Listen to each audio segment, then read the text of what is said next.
Polling day అంటే చాలు హైదరాబాదీలకి అదొక కూలింగ్ డే. ఓటేసిన పాపాన పోరు, అసలు ఊర్లోనే ఉండరు, ఉన్నా అసలు బయటికి రారు. ప్రతిసారి ఇదే కథ. ఈ దఫా కూడా పోలింగ్ ముందు ఆదివారం, అంతకుముందు శనివారం రావడంతో ఎప్పటిలాగానే పోలింగ్ పర్సెంటేజ్లో మార్పు రాలేదు. పట్టణ ఓటర్లు, అందున హైదరాబాద్ సిటిజన్స్, వాళ్లకు తెలియదంటూ ఏమీ లేదు. అమీర్పేట్ నుంచి అమెరికా వరకు, అంబర్పేట్ నుంచి అంతరిక్షం వరకు, దంచమంటే ఊకదంపుడు ఉపన్యాసాలు, ఇవ్వమంటే ఉచిత సలహాలు ఓ రేంజ్లో కుమ్మేస్తారు. కానీ ఓటెయ్యరు. ఎమ్మెల్యే ఎవరో ఐడియా ఉంటుంది, ఏ పార్టీ అధికారంలోకి వస్తుందో ఊహించగలరు. కానీ ఓటెయ్యరు. ఎవరు పని చెయ్యలేదో చెప్పగలరు, ఎవరు చెయ్యగలరో గెస్ చేస్తారు. అయినా ఓటెయ్యరు. ఓటు వజ్రాయుధం, ఓటు పాశుపతాస్త్రం లాంటి బరువైన డైలాగులు కొడతారు. కానీ ఓటెయ్యరు. ఓటు హక్కు రాజ్యాంగం ప్రసాదించిన వరమని, తప్పనిసరిగా వినియోగించుకోవాలని సలహాలిస్తుంటారు. కానీ ఓటేసిన పాపాన పోరు. ఆ మాటకొస్తే పోలింగ్ డే అంటేనే వాళ్ల దృష్టిలో సెలవు రోజు. దానికి అటు ఇటు శని ఆదివారాలు తోడైతే చెప్పడానికి ఏముండదు. జంపు జిలాని. పార్టీలో గుబులు పుట్టిస్తున్నదే ఈ పట్టణ ఓటర్లు. అనుకున్నట్టుగానే ఈసారి కూడా ఓటింగ్ డేపై వారంతపు సెలవు ప్రభావం పడిందే. దానికి తోడు ఏపీలో కూడా పోలింగ్ ఉండటంతో చాలా మంది సిటీని విడిచిపెట్టారు. పోనీ ఉన్నవాళ్లైనా ఓటేశారా అంటే అది లేదు. పడిన ఓట్లన్నీ బస్తీలవే. కాలనీలు, గేటెడ్ కమ్యూనిటీలు, పాష్ ఏరియాలు ఓటేయలేదు.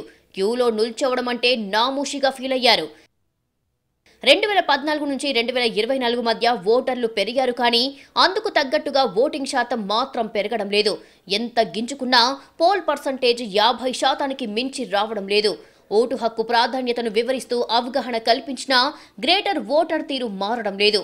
హైదరాబాద్, రంగారెడ్డి, మేడ్చల్ జిల్లాల వారీగా మొత్తం ఓటింగ్ను పరిశీలిస్తే 2018 అసెంబ్లీ ఎన్నికల కంటే 2023 అసెంబ్లీ ఎన్నికల్లో పోలింగ్ పర్సంటేజ్ గణనీయంగా తగ్గింది.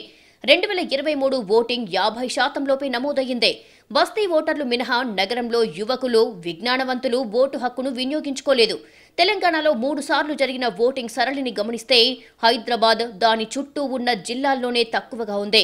గత ఎన్నికల్లో హైదరాబాద్ జిల్లా పోలింగ్ 46.56% నమోదైతే రంగారెడ్డి జిల్లాలో 59.94%, మేడ్చల్ జిల్లాలో 56% పోలింగ్ జరిగింది.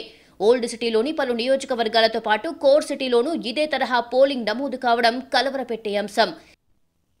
2014, 2018లో అసెంబ్లీ ఎన్నికలతో పాటు 2019లో జీహెచ్ఎంసీ, లోక్సభ ఎన్నికలు జరిగాయి. ఆ ఎన్నికల ఓటింగ్ సరళిని గమనిస్తే ప్రతి ఎన్నికల్లోనూ పెద్దగా మారిందేమీ లేదు. సగటున 55% లోపే ఓటింగ్ నమోదయ్యింది. 2014లో సగటున 51.5%, 2018లో యావరేజ్గా 50.3% మంది మాత్రమే ఓటు వేశారు. 2019 లోక్సభ ఎన్నికలను పరిశీలిస్తే సికింద్రాబాద్ నియోజకవర్గంలో 46.5%, మల్కాజ్గిరిలో 49.6%, చేవెళ్లలో 53.2%, హైదరాబాద్లో 44.8% పోలింగ్ నమోదయ్యింది. ఈసారి పరిస్థితి కూడా సేమ్, ఏమీ మారలేదు. 2023లో కంటోన్మెంట్ పోలింగ్ శాతం కూడా 50% లోపే ఉంది. ఈ దఫా ఉప ఎన్నికల పోలింగ్ శాతం కూడా ఇంచుమించు అంతే ఉంది. పల్లె జనం ఎలాగూ వేస్తారు, నడవలేని వాళ్లు కూడా వచ్చి ఓటేసిపోతారు. ఎటొచ్చి సిటీ జనమే ఏం వేస్తాంలే అనే బద్ధకం వాళ్లను బయటికి రానియదు. పట్టణ ఓటర్ల సంఖ్య పెరిగిందని సంతోషపడాలా, ఓటేసేవారే లేరని సిగ్గుపడాలా తెలియని విషాదం. ఏదేమైనా పోలింగ్ డేని లాంగ్ వీకెండ్ అనుకుని ఎప్పట్లాగే ఓటయ్యని గ్రేటర్ మహాశయుల పట్టణితనానికి కించిత్ జాలిపడుతూ వాళ్లు మారరు అని చెంచాడు కన్నీలతో నిట్టూర్చడం తప్ప మనం చెయ్యగలిగిందేమీ లేదు.